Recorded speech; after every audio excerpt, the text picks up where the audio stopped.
Oke, Mama Mariano, selamat sore Bu Mive. Anak saya Mariano ini juga akhir-akhir ini biar kita panggil berulang sepertinya nggak dengar, kecuali mendekat baru disentuh, badannya baru dia kaget. Terus kalau belajar di sekolah juga menulis dan membaca itu lancar, tapi kalau ada soal ulangan tidak bisa menjawab, palingan dia tulis ulang soalnya saja, tapi kalau tanya jawab langsung dia bisa menjawab. Saya kurang ngerti ini. Pertama ini ya, Ibu ngomong akhir-akhir ini kalau dipanggil berulang-ulang nggak merespon kecuali disentuh. Jadi sebelumnya anak ini bisa dipanggil ya. Eee, kadang-kadang mungkin ini Bu, apa namanya, infeksi telinganya mungkin terjadi, sudah kalau awal-awal kan dia masih bisa mendengar dengan bagus, tapi kalau umpamanya, ndak tahu dia dicek timpanonya, apakah telinga bagian tengahnya bagaimana hasilnya. Ya kita mau tahu status telinga bagian tengahnya, setelah itu bawa, ke dokter, lihat di apakah ada problem dari hasil pemeriksaan itu.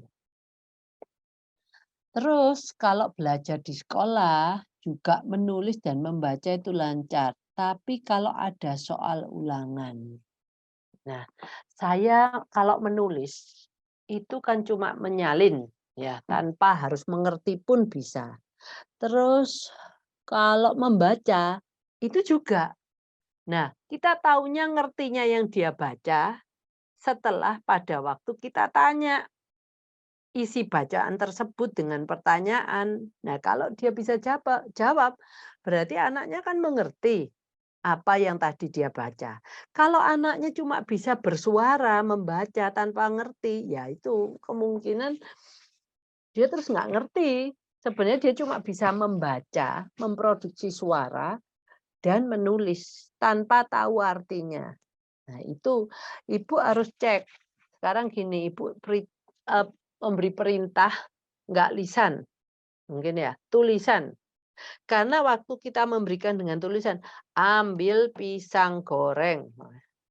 Dia mungkin, dia masih struggle dengan mengeluarkan suaranya, tapi, dia ndak bingung sama artinya, belum punya energi untuk menangkap artinya. Dia masih bisa membaca tanpa tahu artinya. Jadi harus dilatih terus. Kemampuan membacanya kalau lancar, dia sudah nggak terlalu mengeluarkan energi banyak untuk mengatakan itu, waktu membaca. Sehingga dia bisa punya, kapasitas otaknya untuk, mengerti mengerti apa itu, kata-kata itu apa artinya, begitu Bu. Ya biasanya anak-anak itu seperti itu, untuk mamanya Mariano. "Bu, Minggu anak saya kalau sudah mendengar bunyi motor yang agak bising, dia mimik mukanya senang dan melihat sampai motor tersebut hilang. Lalu dia ketawa setelah itu. Tapi kalau diajak bicara or komunikasi kadang suka menutup telinganya. Kadang mendengar tapi pura-pura cuek, baru bisa verbal 3 bulan ini, tapi masih ke-distract aja dengan kosakata lainnya." Dari Butia Gani. Oke, gini Bu, dia senang sama suara motor, ya toh. Nah, Ibu kalau punya video suara motor, video motor dan suaranya atau suaranya saja, auditornya saja. Itu nggak apa-apa wis dia seneng itu. Nah, dia kan sebenarnya suara motor, suara mobil itu single sound, di mana sangat lain dengan suara komunikasi. Bayangin suara komunikasi dalam 1 detik, bukan, beberapa detik lah, itu suaranya sudah bermacam-macam dan dia harus membuat itu, apa ya, mengelompokkan, oh ini artinya apa, ini artinya apa. Jadi bagi dia itu kalau mendengar suara sepeda motor, lain dengan mendengar diajak bicara atau komunikasi. Kadang suka menutup telinga, ya karena mungkin kita jangan ngomong terlalu panjang. Ngomong satu kata aja, "Pinter." Nah, nggak usah, kamu pinter ya, kamu tadi sudah gini gini." Oh ya, dia bingung, yang ngasihin gimana. Pinter sambil mungkin kita ambil jempol, tunjuk, thumbs up, pinter, jempol. Nah, jadi seperti itu, Bu, satu-satu supaya dia nggak nutup telinga. Jadi dia nggak merasa overwhelmed, waduh pokoknya diajak ngomong itu susah-susah. Nah, aku mending, eee, hiding, bersembunyi, hmm. Mungkin aku lebih bagus, aku pura-pura nggak denger. Tapi mungkin kalau pura-pura cuek gitu ya, mungkin dia karena juga nggak mengerti. Jadi baru bisa verbal 3 bulan. Verbalnya ibu dia itu biasanya anak-anak itu pertama itu dengan menirukan, benar nggak Bu? 3 bulan apakah dia sekarang sudah bisa menyebut apa yang diinginkannya? Umpamanya dia mau minum, dia akan ngomong sama ibu, "Minum," atau langsung, "Num," gitu aja. Itu yang ibu harus lakukan sekarang ini sebenarnya kalau kita ngajar anak kita tuh pokoknya gini intinya, jangan sampai membuat anak ini merasa terlalu sulit. Kalau terlalu sulit dia nggak akan kembali lagi, males dia mengulangi. Nah, kalau itu sulit, hadiahnya yang harus setara dengan kesulitannya. Seperti kita lah, kalau kita kerjanya sulit, nah kita minta reward yang sesuai dengan kesulitan itu. Nah, itu sama. Jadi ibu harus membuat anak ini, oh kira-kira kalau 100% bisa, ya anak-anak itu 80% sudah bisa, tinggal ngegas sedikit 20%-nya. Kalau dia 50% bisanya, ya kita bantu-bantu dulu lah sampai dia ke, apa, skill-nya itu kira-kira 80% baru kita push dia. Kita tekan dia untuk dia menyelesaikan yang 20%. Itu kayak gitu, Bu. Seperti kita juga kok. Jadi kita pun kalau kita terlalu, eee, memberikan PR banyak, nah wis kita terus nggak mampu, akhirnya kita give up. Nah, itu Bu Gani ya, Bu Tia Gani, oke.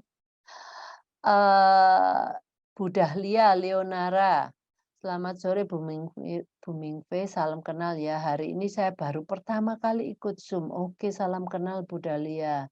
Anak saya Austin usia 2,3 tahun, masih kecil ya. Kalau dengar suara vakum cleaner, HDR malah senang sekali. Didatangi sampai flapping, tapi giliran kalau dengar cukur rambut, dia nangis-nangis nggak mau sampai saya harus pegangin badannya.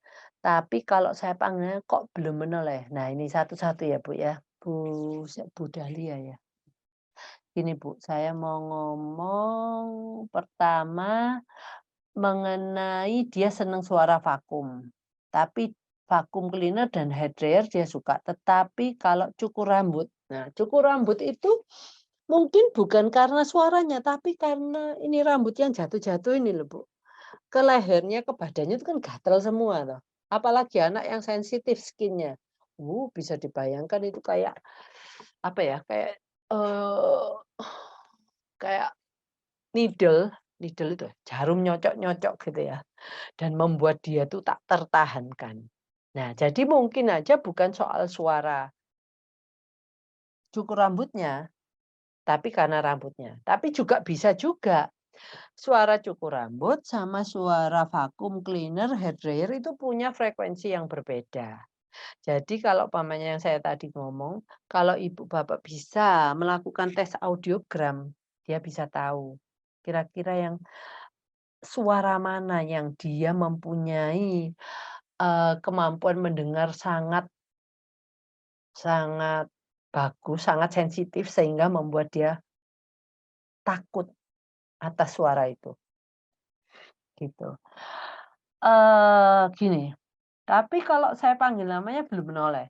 Tadi Ibu yang sebutkan suara cleaner, hair dryer, sama, cukur rambut itu single sound, Bu. Tetapi kalau namanya, itu namanya Kevin gitu ya. Austin ya namanya itu ya? Austin, maaf. Austin, dia masih belum terbiasa dengan suara itu. Itu Austin itu sama suara hairdryer lebih sulit mana mendengarnya? Ya Austin. Ya karena hairdryer itu, gitu aja. Satu frekuensi dan terus-menerus panjang. Tapi kalau suara kita panggil namanya, kan kita, "Austin, Austin." Kan kita nggak mungkin, "Austin, Austin," itu kan nggak gitu ngomongnya. Nah itu jadi dia perlu punya skill untuk aware bahwa namanya Austin, atau mungkin, itu dilakukan berkali-kali. Kalau dia banyak Austin, kita bantu untuk dia noleh, setelah itu kita kasih reward. Mungkin senengannya dia kentang goreng, kita kasih dikit kentang goreng, cek. Jadi dipikir dia Austin itu ada hubungannya sama kentang goreng. Nah, nanti lama-kelamaan kentang gorengnya kita ganti dengan makanan yang lain. Jadi dia tahu, oh kalau Austin itu dipanggil, awalnya dia mungkin nggak tahu itu namanya. Aku dipanggil, aku noleh. Setelah itu aku dapat sesuatu yang aku suka. Why not? Ya aku akan carilah, begitu Austin ada lagi, aku akan noleh. Itu ada sesuatu hal yang bagus yang akan terjadi setelah aku mendekati, setelah mendengar suara Austin. Nah itu pertama kali kayak gitulah. Lama-kelamaan dia akan sangat merespon suara Austin, gitu. Itu jawabannya Bu Dahlia, ya. Jadi nggak sama untuk bagaimana dia senang dengan suara-suara itu, nggak senang sama suara-suara itu, tapi dipanggil namanya kok belum menoleh, ya itu. Itu nggak sama, apa ya, apa sih, nggak bisa kita mengatakan itu sesuatu yang sama gitu ya. Oke, Bu Mama Mariano, terima kasih. Sama-sama, Bu. Untuk Mariano, kemudian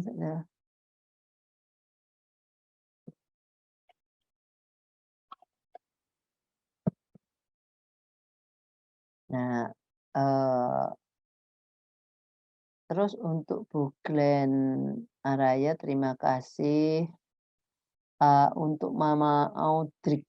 Oke, saya sudah bawa anak saya ke dokter THT dan membawa pasukan, tetapi tetap nggak bisa dibersihkan telinganya, Bu, karena tenaganya lebih kuat dan takut kepalanya keseleo. Terakhir dokter sarankan dioperasi. Wah, apa Bu, Ibu di mana sih tinggalnya? Bu, Mama Audrey ini tinggalnya di mana? Mungkin gini loh, Bu, kita itu tenaganya kan kuat ya, Bu, ya. Sebelum dibawa ke dokter THT, anak ini diajak lari-larian. Jadi, apa, dia, "Oh di Pontianak, Bu." Iya iya. Kalau Pontianak, ya gini, Bu, jadi habiskan tenaganya sampai dia tuh cuapek. Ya kita juga capek pada waktu terus dibawa ke sana. Dia mau mau ini juga udah nggak terlalu sulit untuk menenangkan dia. Dan juga jangan lupa satu, kasih dia distraksi. Umpamanya dia suka lihat handphone. Nah, pada waktu itulah handphone dikeluarkan untuk bisa menenangkan anak kita. Ya, kalau kita gini, seperti, mungkin saya ceritakan ya, anak saya kalau diambil darahnya, ya kita pun juga worry itu sakit ya. Terus saya akan ajak omong anak saya, oh ngomongnya juga senengannya dia, nanti kita pulang ini setelah ini kita mau makan apa? Karena saya tahu anak saya suka makan. Oh, terus dia bingung kan, dia bingung ngelihat tangannya yang mau ditusuk sama ngelihat saya, "Loh, ayo sekarang mau lihat apa?" Nah itu sudah terbagi. Kalau sudah terbagi gitu enak, anaknya nggak mungkin me melawan sepenuh hati. Ya, jadi, untuk yang ini, saya ndak tahu anak Ibu senengannya apa, tetapi teorinya seperti itulah. Ya, jadi, eee, mungkin Ibu bisa, mmm, melakukan, eee, yang saya tadi kasih contoh ya. Mungkin kalau dia seneng umpamanya seneng, dengan ada anak-anak kecil yang bawa boneka-boneka senengannya itu yang berbulu atau apa, karena dia suka merasakan skin-nya, ya boleh itu dibawa. Jadi apapun itu asal itu bisa mendistraksi perhatian dia sehingga kekuatannya itu jauh berkurang, Bu. Nah, terus kalau umpamanya mau ke dokter ya, Bu, ya, dicoba dulu di rumah. Ini kan telinganya mau dibersihkan toh. Ah, jadi bagian telinga itu dia supaya nggak sensitif, kita sering gosok-gosok itu mungkin telinga bagian luar dulu, kita gosok mungkin mandi, kalau kita gosok pakai, itu loh, waslap, ya cepet-cepet gitu ya. Nah, kalau nanti, kita punya waktu lagi, kita bersihkan area luar, di liang telinganya itu tapi bagian luar. Ya, kalau ibu takut, di bagian luar itu. Nah, mungkin dia nggak tahu, karena anak-anak ini semuanya itu terlalu, khawatir ya, karena mereka sering tersakiti oleh apapun di sekitar dia yang menurut kita itu sebenarnya tidak apa-apa, tapi bagi mereka sangat apa-apa. Jadi karena kita di kondisi seperti itu banyak kali, jadi dia, harus berhati-hati dengan semua yang dia tidak ketahui. Jadi mungkin ada baiknya diberikan contoh, "Oh di inilah, telinganya dibersihkan tuh bagaimana?" Gitu ya. Kalau, dia tahu, oh mungkin modeling, ibu dulu yang telinganya dibersihkan, oh dia ngomong, "It's okay." Nah dia mungkin, mau mencoba, masih masih hati-hati, tetapi dia sudah ndak melawan sepenuh hati, itu, ya. Jadi kita beritahu dia kalau ibu mungkin ada di video anak kecil sedang sedang, membersihkan telinga, "Loh anaknya diem, nggak apa-apa, malah menikmati." Nah itu membuat dia akhirnya bisa, menerima hal itu lebih baik, yaitu kalau dia melawannya sepenuh hati kita yang nggak kuat kan peganginya, gitu.